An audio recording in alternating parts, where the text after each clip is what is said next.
Ya, Assalamualaikum warahmatullahi wabarakatuh. Perkenalkan, nama saya Aditya Dwi Putra, NIM saya 2892050074. Saya dari Prodi Manajemen, Fakultas saya Ekonomi dan Bisnis, mata kuliah Ekonomi Syariah. Dosen pengampunya Ibu Ade Purma Damayanti, SEMM, Universitas Pancasila Bekasi. Dan di sini saya akan presentasikan dari UTS Ekonomi Syariah. Ya, yang pertama adalah prinsip konsumsi, produksi, dan distribusi dalam Islam. Yang pertama, definisi ekonomi dalam Islam. Ekonomi dalam Islam adalah ilmu yang mempelajari segala perilaku manusia dalam memenuhi kebutuhan hidupnya dengan tujuan memperoleh falah, kedamaian, dan kesejahteraan dunia akhirat.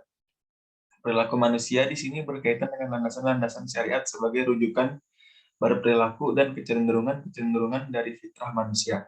Dan dalam ekonomi Islam, kedua hal tersebut berinteraksi dengan posisinya masing-masing, hingga terbentuklah sebuah mekanisme ekonomi yang khas dengan dasar-dasar nilai lilahiyah.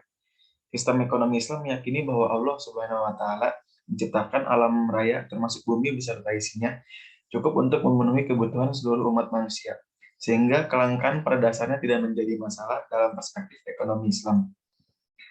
Selanjutnya, prinsip-prinsip ekonomi Islam. Yang pertama, dapat disimpulkan ada 4 prinsip utama dalam sistem ekonomi Islam yang disyaratkan dalam Al-Quran, yaitu hidup hemat dan tidak bermewah-mewah. Bermakna juga bahwa tindakan-tindakan ekonomi hanyalah sekedar untuk memenuhi kebutuhan, bukan memuaskan keinginan. Implementasi zakat. Pada tingkat negara, mekanisme zakat adalah zakat sistem bukan voluntary zakat sistem. Di samping itu ada juga instrumen sejenis yang bersifat sukarela, yaitu infak, sodakoh, wakaf, dan hadiah. Yang kedua, menjalankan usaha-usaha yang halal. Dari produk atau komoditi, manajemen, proses produksi hingga proses sirkulasi atau distribusi haruslah ada dalam kerangka halal. Usaha-usaha tadi tidak boleh bersentuhan dengan judi dan spekulasi atau tindakan-tindakan lainnya yang dilarang secara syariah. Meskipun begitu, ada kaidah hukum fikih dalam Islam yang cukup menjadi rujukan dalam beraktivitas ekonomi, yaitu pada dasarnya aktivitas apapun hukumnya boleh sampai ada dalil yang melarang aktivitas itu secara syariah. Prinsip-prinsip produksi dalam Islam. Kegiatan produksi harus dilandasi nilai-nilai Islami sesuai dengan maqasid syariah, tidak memproduksi barang yang bertentangan dengan akal dan harta. Prioritas produksi harus sesuai dengan prioritas kebutuhan, yaitu daruriyah, hajiyah, dan tansiniyah.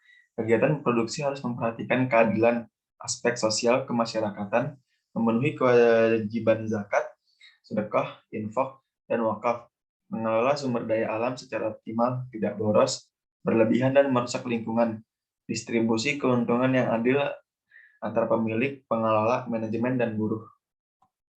Perilaku produksi barang dan jasa yang diproduksi. Faktor-faktor produksi, yaitu alam tenaga kerja keahlian modal. Pengertian konsumsi secara umum diformulasikan dengan pemakaian dan penggunaan barang-barang dan jasa, seperti pakaian, alat-alat hiburan, media informasi, dan lain-lain.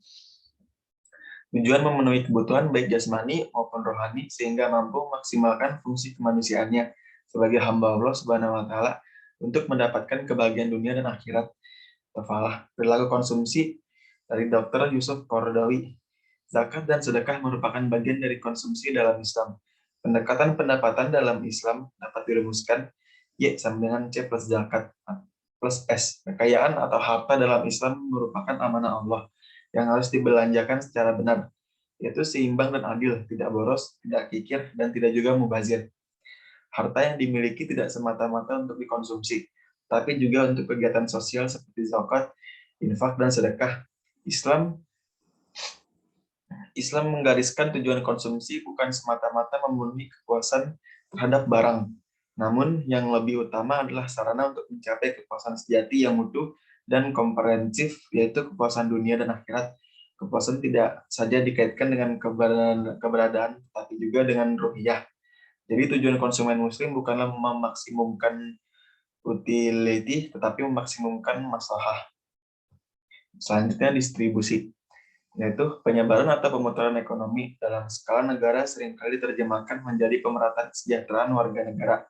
Harta yang juga menonjol dalam perbedaan antara ekonomi Islam dan konvensional adalah cara keduanya menyikapi harta. Hal ini tentu didasari secara pandang kedua perekonomian dan harta. Dalam Islam sudah begitu jelas cara pandangnya sesuai dengan definisi fungsi harta yang diberikan Allah Subhanahu wa taala dalam ayat Al-Qur'an, yaitu sebagai pokok kehidupan. Meskipun Islam dan konvensional sama-sama mengakui hak kepemilikan, tapi nilai-nilai moral Islamlah yang kemudian membuat penyikapan keduanya pada harta menjadi berbeda. Islam memandang segala apa yang ada di dunia termasuk harta hakikatnya milik Allah Subhanahu wa taala. Sehingga apa yang ada pada manusia merupakan amanah. Selanjutnya distribusi harta. Dalam ekonomi Islam, mekanisme distribusi harta berkaitan erat dengan nilai moral Islam sebagai alat untuk menghantarkan manusia kepada kesejahteraan akhirat, bahwa kewajiban hamba kepada Tuhannya merupakan prioritas utama dari segala tindakan manusia, menjadikan mekanisme distribusi kekayaan yang bertujuan pada pemerataan menjadi sangat urgent dalam perekonomian Islam, karena diharapkan setiap manusia dapat menjalankan kewajibannya sebagai hamba Allah Subhanahu wa taala tanpa harus dihalangi oleh hambatan yang wujud di luar kemampuannya. Oleh sebab itulah fungsi utama dan pertama dari negara adalah memastikan terpenuhinya kebutuhan minimal seluruh rakyat negara tersebut. Berikanlah kerabat, fakir miskin, dan orang yang terlantar dalam perjalanan. Yang demikian itu lebih baik bagi mereka yang mencari wajah Allah, dan merekalah yang akan berjaya. Dan uang yang akan kalian berikan untuk diperbungakan sehingga mendapat tambahan dari harta orang lain. Tidakkah mendapat bunga dari Allah? Tapi yang kalian berikan berupa zakat untuk mencari wajah Allah. Itulah yang mendapat bunga. Mereka yang berbuat demikianlah yang memperoleh pahala yang berlipat ganda. Dikutip dari Quran surat Ar-Rum ayat 38 sampai 39. Yang selanjutnya adalah prinsip-prinsip manajemen. Pengertian manajemen dari Ali Muhammad Taufik. Manajemen adalah menginvestasikan manusia untuk mengerjakan kebaikan atau mengerjakan perbuatan yang bermanfaat melalui perantara manusia. Perbedaan dengan manajemen konvensional. Manajemen konvensional bersifat bebas nilai dan hanya berorientasi pada pencapaian manfaat dunia. Semata manajemen dalam Islam bersandar pada ijtihad pemimpin dan umatnya. Dalam catatan tidak boleh bertentangan dengan konsep dasar prinsip hukum yang bersumber dari Al-Quran dan hadis. Prinsip-prinsip manajemen Islami, perilaku struktur organisasi, sistem perencanaan dalam perusahaan. Dalam konsep manajemen Islam dijelaskan bahwa setiap manusia atau organisasi memperhatikan apa yang telah diperbuat pada masa lalu untuk merencanakan hari esok.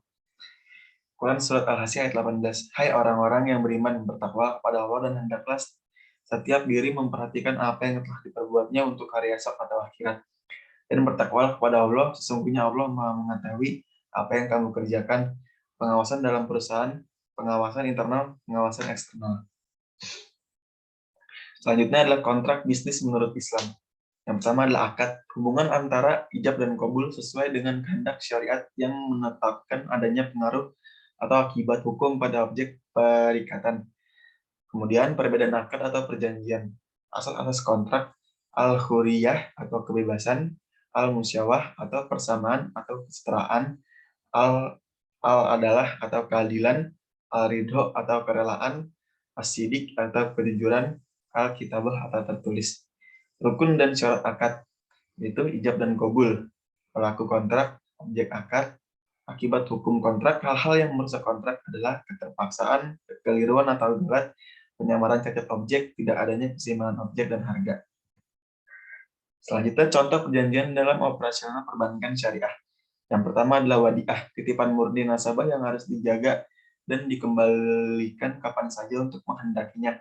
Aplikasinya wadiah ini dibentuk produk untuk menghimpun dana dalam bentuk giro. Nah, selanjutnya adalah mudharabah.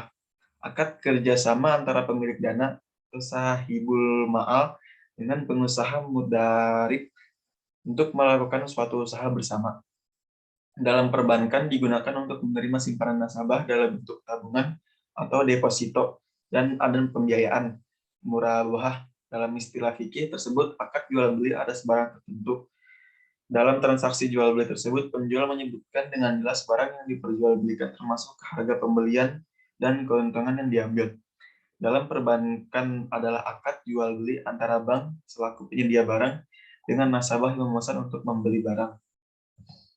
Akad itu ada dua. Yang pertama adalah akad tabaru, merupakan jenis akad dalam transaksi perjanjian antara dua orang atau lebih yang tidak berorientasi profit. Kemudian akad tijoroh merupakan jenis akad dalam transaksi perjanjian antara dua orang atau lebih yang berorientasi profit. Ya, sekian itu saja presentasi dari saya tentang ekonomi syariah ini. Jika ada salah kata, mohon dimaafkan. Wabillahi taufiq wal hidayah. Wassalamualaikum warahmatullahi wabarakatuh.